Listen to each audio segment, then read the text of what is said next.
where does this idea of investing in what you understand or what you know come from?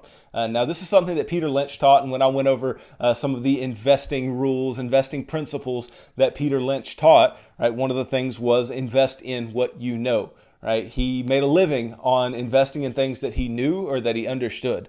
Now, Warren Buffett has also made a living on investing in things that he understood. And he calls this his circle of competence, right? He calls the circle of competence the circle in which he understands everything within that circle. He is competent in anything within that circle. And notice it's circle of competence, not circle of mastery or circle of genius. It's just a circle of competence, right? He is competent in these areas, meaning he knows enough to make a decision.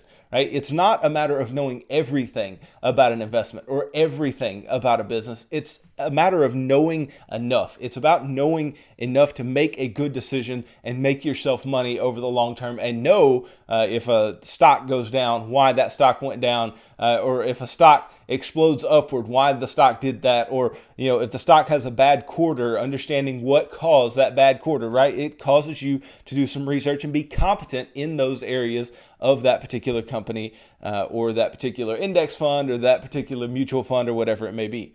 Now, just for example, when you talk about the circle of competence, right? An investor that has spent the last 10 years as a checker at a supermarket would have an advantage when analyzing the financial statements of a grocery store chain, right? They would be able to pinpoint the strengths and weaknesses of the business, evaluate the competitive climate of the industry, and compare the performance of the prospective investment against those of an excellent grocer. And they would be able to do that because they understand how the business works. They understand, what people buy. They understand how people make money, and understanding that consumer behavior, understanding how a business makes money is most of the battle when you're making your investment decisions.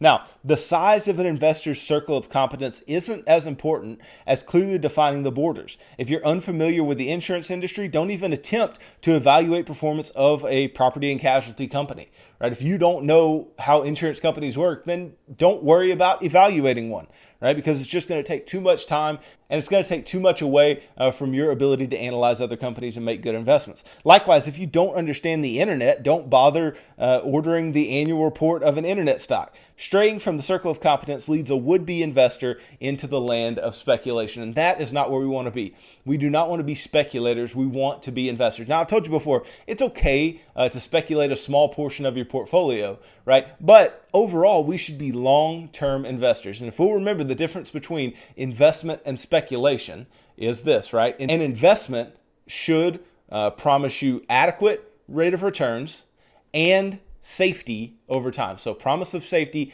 and adequate returns over time, okay? Now, the caveat to the definition of an investment is not just providing those two things, it's providing them upon thorough analysis. So an investment needs to be something that you can analyze, right? So upon thorough analysis, right, a promise of safety and adequate returns over the long term. And that definition comes from security analysis written by Ben Graham and David Dodd. Graham and Dodd being very moving figures in the life of the Oracle of Omaha himself, Warren Buffett, right? And then anything that does not meet this definition is speculation, right? So something that you cannot analyze would be something that you speculated in, or something that has no promise of safety would be speculation, or something that is not going to promise an adequate rate of return over time would not be an investment, it would be speculation, right? And so since we know this, then we can draw a line. We can draw a line as to what's investing and what is not, what's in our circle of competence,